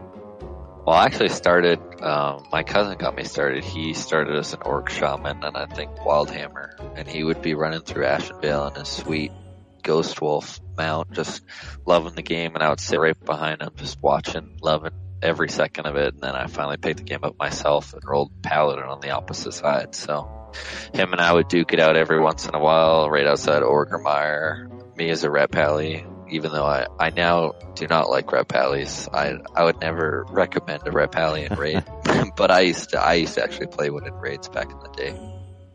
All right. Well, look, that's it, the two of you, and I really cannot thank you enough for obviously affording me so much time today. I just want to sort of take the time to say thank you to obviously both Raziya and Timecop. And Timecop, you said you're not streaming or anything these days, but Raziya, I'll give you one last chance. If you just plug where people can find you online and look up your work that you have to offer. Sure thing. I am Raziya the Ravager on YouTube. If you look up Raziya the Ravager, then you will find me. I make hunter tutorials, and I also make some dungeon videos. Hopefully they're both helpful to you. And if you want to see how level 1 through 10 is done easily, then I recommend checking out the Shadow Glen and Teldrassil vids. And if you're looking forward to whatever's coming up, I'll tell you this. I've been coding some boss fights and buffing Darkshore on my personal server, and trying to run it, all quests, every rare, etc., in one sitting, and it's going to be fun. It's going to be fun. I'm going to see how Hunter does up against greatly worsened odds. Excellent. Well, something to look forward to. And for everyone who's listening, that's Raziya, spelt Raziya. So please do look him up over at YouTube. His videos are actually fantastic, and I highly, highly recommend them if you want to get into some of the nitty-gritty stuff with hunters. So both of you, thanks so much. Look, here's what I'll do. I'll just say, thanks again for coming on Countdown to Classic. Yeah, thanks a lot for having us. Hi, thank you so much for having us. And that's the call with Timecop and Raziya done. Thank you so much to them again for taking the time for the show and being so agreeable to doing that together. I do hope that all of you enjoyed going over all things hunters with them. Remember that Countdown to Classic will go further in depth on all the hunter specs in other calls later down the track, as well as further PvP tips and tricks, and we'll be doing that for all the classes. So stay tuned for those calls when they happen. If you feel like I missed a point that you'd like to chime in on in regards to hunters, then please do contact me through the show's Discord or send me an email at feedback@countdowntoclassic.com and let me know that you'd like to call into the show. I generally take calls around 4 to 5 p.m. Eastern Standard Time on select weekdays and Friday or Saturday nights as well. But let's keep the show rolling along with a short listener call now, all about the Black Lotus in today's Calling Countdown.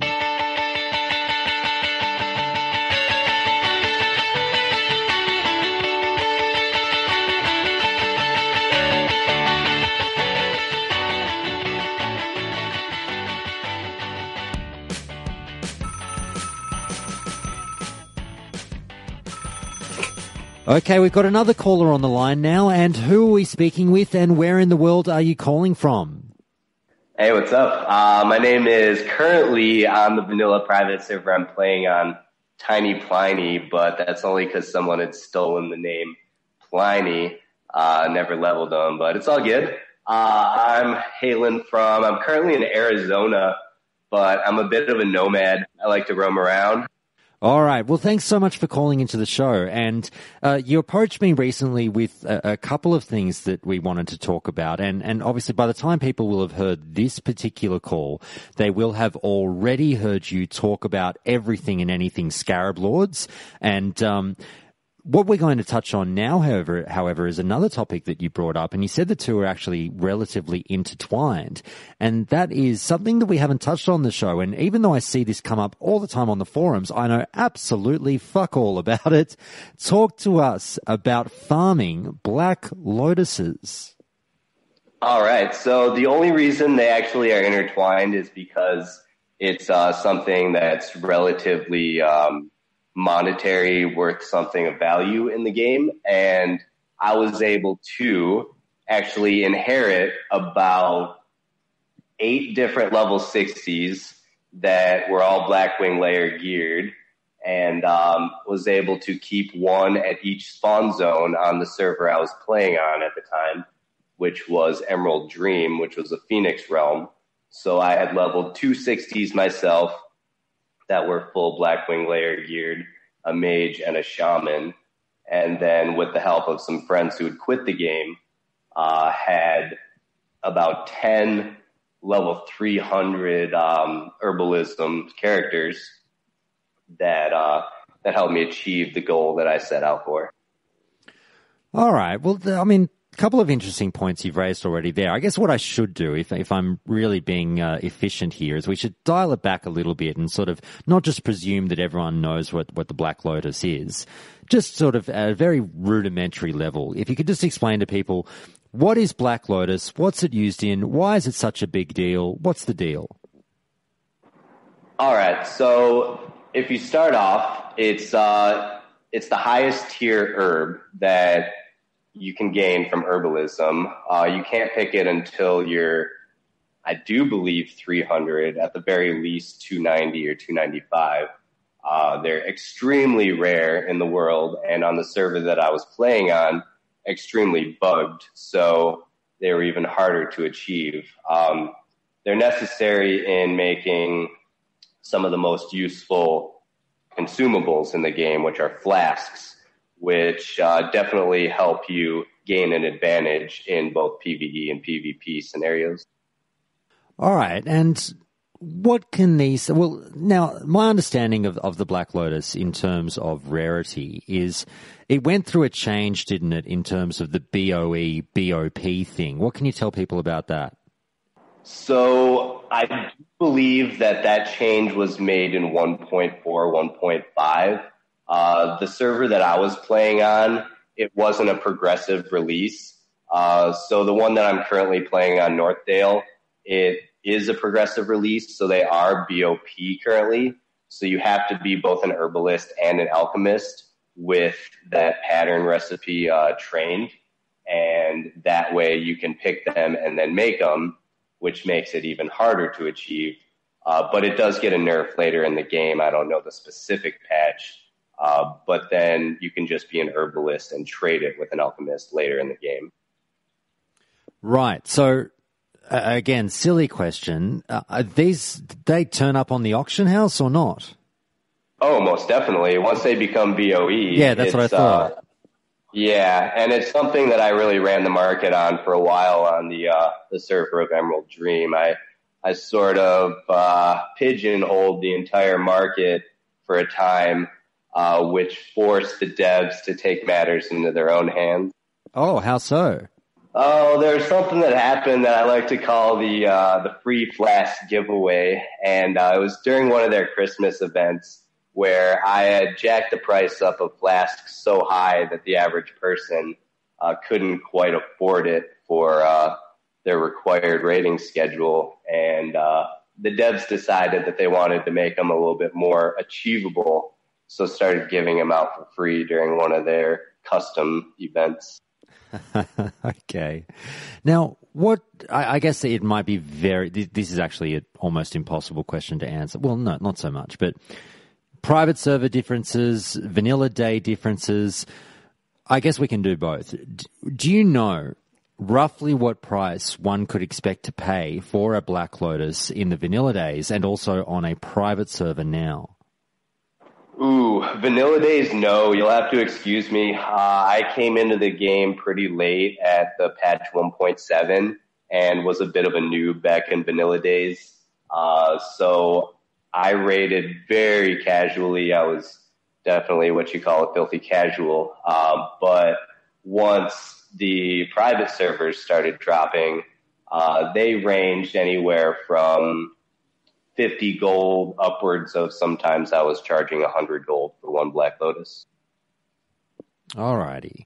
Now, I just want to touch a little bit more on something you said, where you said you had the 8 characters at the spawn points all parked there ready to go. Do you know roughly, how many spawn points there are in the world of the Black Lotus?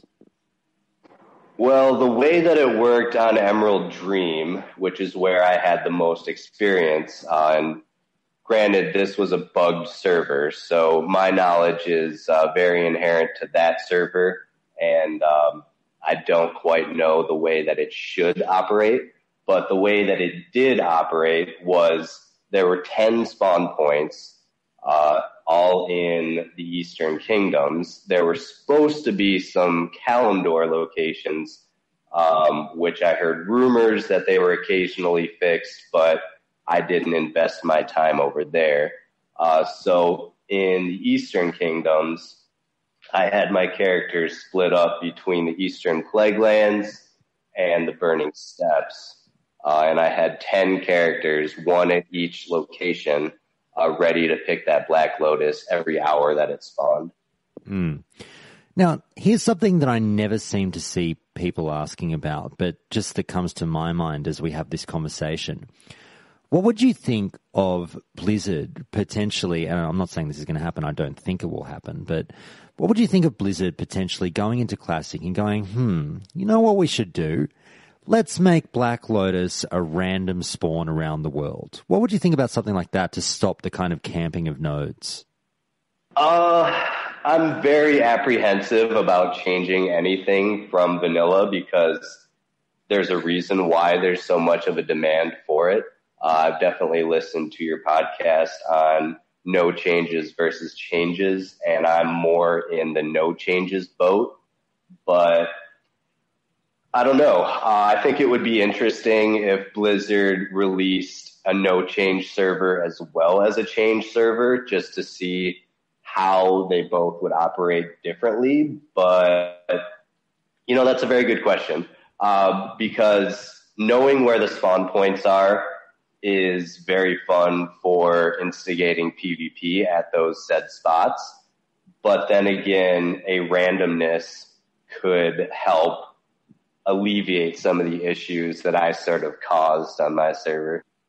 You know, it's funny you talk about, again, changes versus no changes and the difference between perhaps having a server option. It's something that through all my trips through the forums, I don't really think I've seen many people, if anyone, suggest for actually having both servers as an option. Now, we don't talk about it because we know it's, you know, probably not going to happen.